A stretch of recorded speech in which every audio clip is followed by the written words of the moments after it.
joy to have all of you join us on this our leadership journey session. I trust and believe that it's going to be worth your while. I can guarantee that for you. I've known this lady for a very long time, and she sustained her growth and sustained her leadership and sustained the influence and impact that she's making. And it's a joy that on behalf of the Hiker team, I welcome my dear sister and friend to this platform. Very soon, we will go into questions and we'll give her the opportunity to share with us her experiences and to share with us some of the nuggets that she's picked along the way. So I am part of a family of 7. There's my mom and dad, Mr. and Mrs. Mensah, and I have 5 siblings. So the firstborn is Tony, Anthony Mensah, and we have the second-born, Joyce Mensah, Aba Mensah, and I'm the third-born. I'm actually a twin. So Patricia Aba Mensah is my twin sister. I'm Patricia Aba Mensah, she's Patricia Aba Mensah, so Trish and Tish. And there is, we are twins, but we are very fraternal. We don't look alike at all. You won't even think we are sisters. Anyways, and then there's our last born, Callistus Mensah. So we are 5, and our parents. That is for the nuclear family, let me put it that way. As I already said, I was born and bred in Takoradi, and so I lived in Takoradi for most of my, I think for my entire junior adult life. From Chapel Hill, I think from nursery all the way to basic 6, I moved on to Pentecost Preparatory School for the junior high school formation. And I think it was for convenience, and also it was close to home. So my twin sister and I had to move there. For Chapel Hill, everybody in the house, all 5 siblings attended Chapel Hill's preparatory school. And then moving on to Pentecost Junior High School for junior, yes. And then I moved on to the Takoradi Senior High School, and then to the University of Ghana, Legon, where I read languages and linguistics, and I did a bit of theater arts. And I think that was what launched my communications career. And so I'm able to, I'm a playwright. I'm actually able to do, I've done several entertainment, education, radio drama serials. That has helped out a lot. And yes, that was my first degree. And from there, I also undertook some professional courses, some in web design. I also had the opportunity to study at the University of Rhode Island in USA. And so on a leadership program to build coastal resilience to climate change. And there are other professional courses that I did. And finally, I have also done my master's in organizational leadership and governance. And I must say there are courses in corporate communications, public relations, administrative law, and others. So it has been very beneficial to the work that I do. And that is it for my formative years. Are you on your own now? Are you working somewhere? Are you a consulting communication experts? You know? Yeah. Are you in the office of the president? You know? Yeah, I do some bit of consultancy. So I've consulted for the Ghana Enterprises Agency on a MasterCard Foundation Young Africa Works as a public relations and communications consultant. And I supported with the presidential initiative or the stimulus package for small and medium and small scale enterprises. And so I supported with the communications during the COVID period, the stimulus package that the government rolled out. I actually spearheaded the communications for that. And I also worked on the MasterCard Foundation Young Africa Works projects for 6 months. I've also consulted for the Private Financing Advisory Network. It is a UNIDO or United Nations organization that focuses on renewable energy. And so I support with communications activities in West Africa. And that's these are some of the consultancy activities that I've done in terms of mainstream work. I started as a journalist. So right from school, I was part of the debaters club. And from there, I realized that I love to read, I love to write. And so I had the idea that I wanted to actually build my career in communications and journalism. And so right at the University of Ghana, I made good use of the placement centers, and I picked some placement forms and did some attachments at some radio stations or media houses in Takoradi. And so even before I completed school, I knew what I wanted to be. And right after school, I did my national service at Sky Media House in Takoradi. It had a radio station, a television station, there was a newspaper, and there was the online platform. So I got the opportunity to actually, build my experience in these different platforms. And I had colleagues for Seth Kwame Boateng of Joy, Sarah Stewart Johnson, and Francis Saban, and, Daniel Dazi and the like. So I have actually worked with some individuals, and I think that that was also inspirational for me.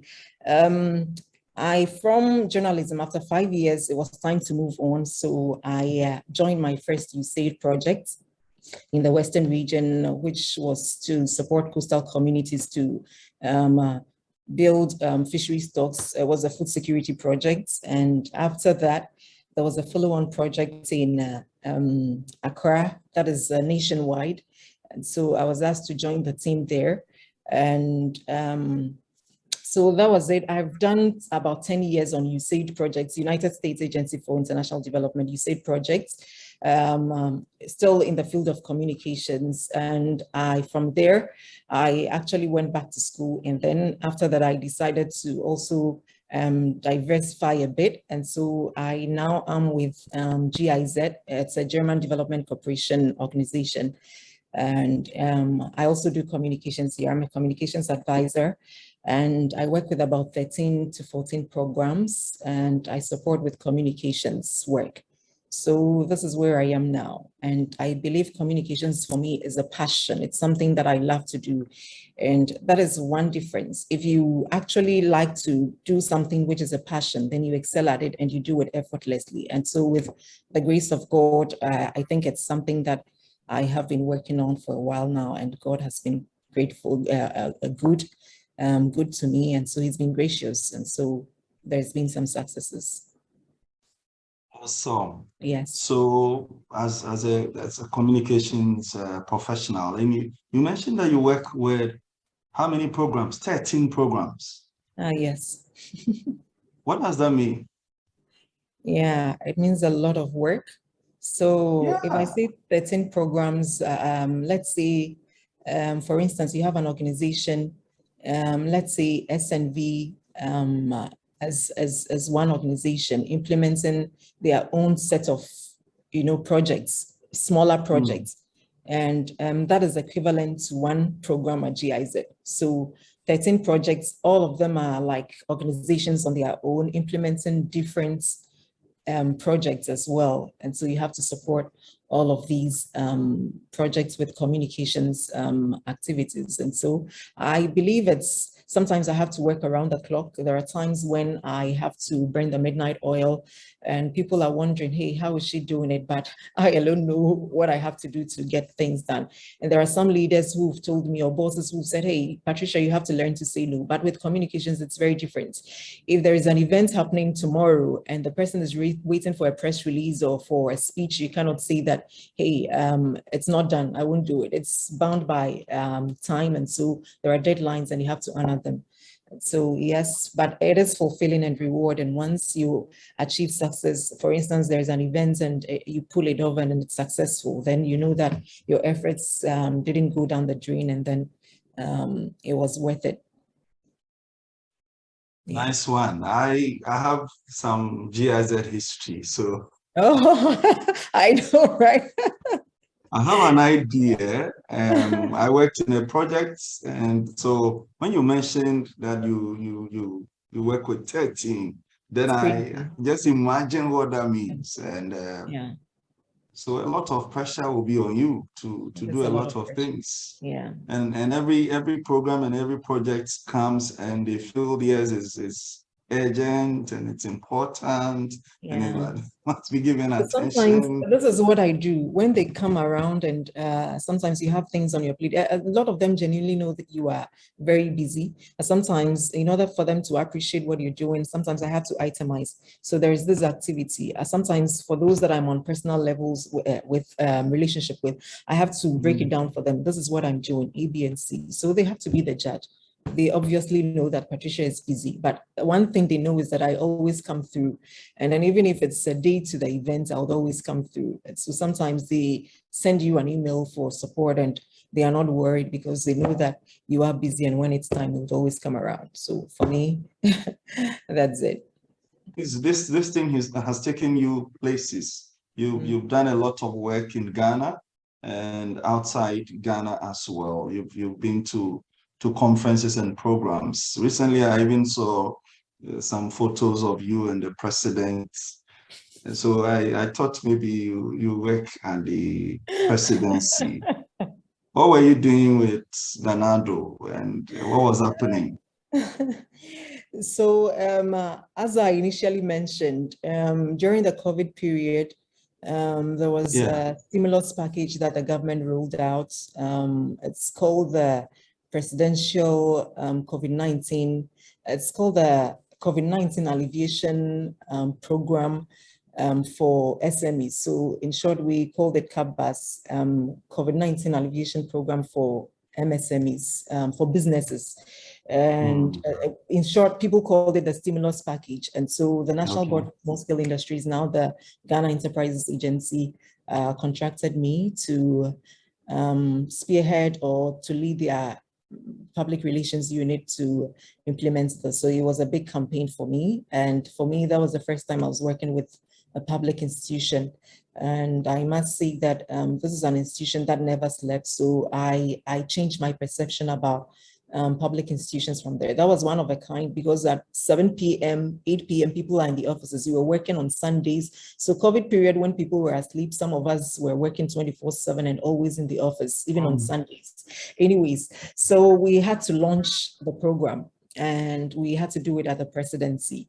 And so I had the opportunity to actually go to the Flagstaff to work with the presidential corporate communications team or public affairs unit.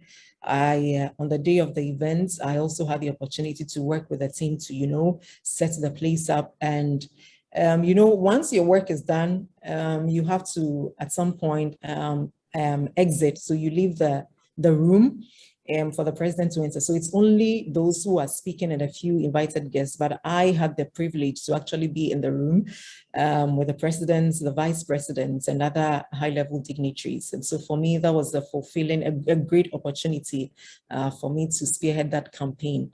It wasn't without its challenges, dealing with a lot of egos, dealing with people from the Ministry of Finance and so on, because the COVID, that program had this call center. We had to train some national service persons and a lot of individuals who were interested at the call center.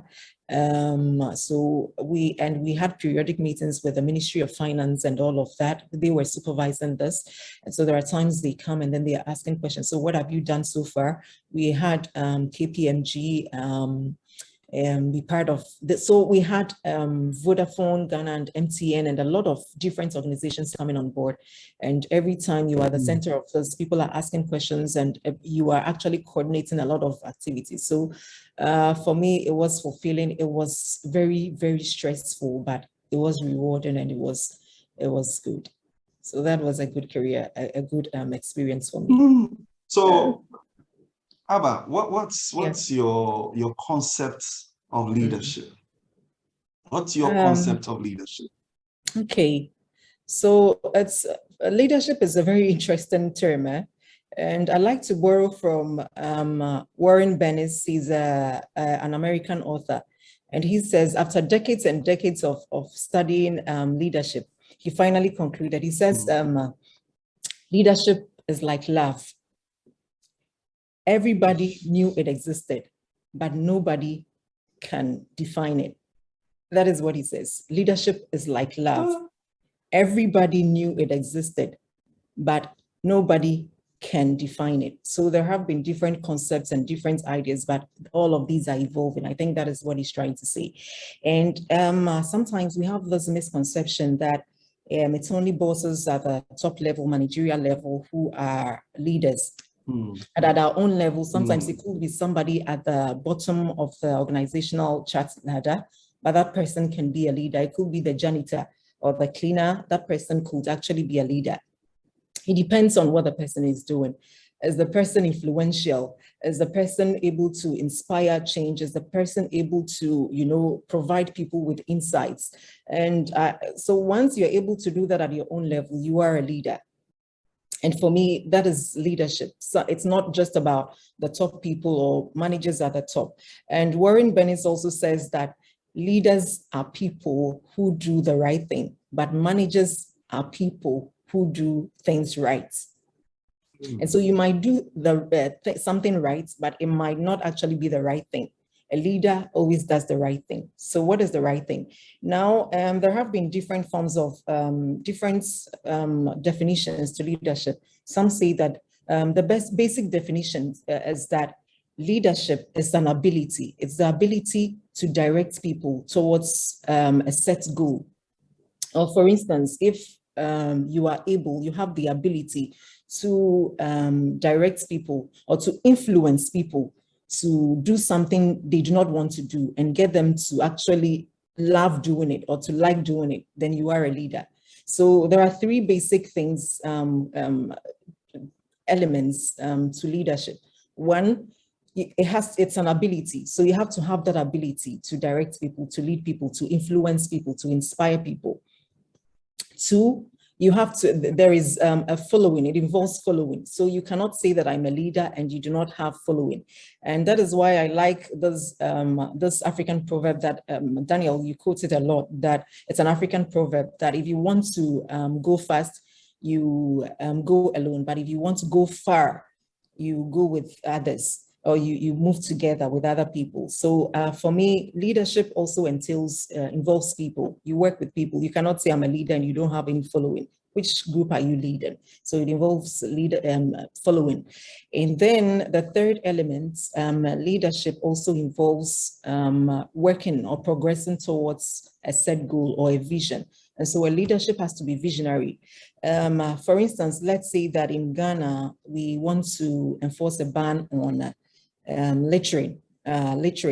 If people start agitating and you are a leader, you try to get them to understand why it's wrong, or improper disposal of waste, you get them to understand why it's wrong, and they come to accept and to love helping to enforce that ban or comply, then you are a leader. You've achieved that, and you have led them to achieve that set goal. And one final thing I want to say, if you are an individual in a family, and for instance, every time decisions are never taken without you, every time they have to consult you for some decisions. If you are in an organization, you are, let's say, just an executive, let me put it that way, or it could be that you are not part of management, but everybody comes to you all the time when they need some answers. Oh, how can we do this thing? How do we do it? I want to pick your brain on this. And you are always able to provide them with some answers. People trust your judgment. People trust your decisions. Then you are a leader in your own rights. Yeah. So for me, that is leadership. Wow, a lot. You've given us a lot to chew on. I was busy writing. Thank you. Thank you very much for sharing these with us.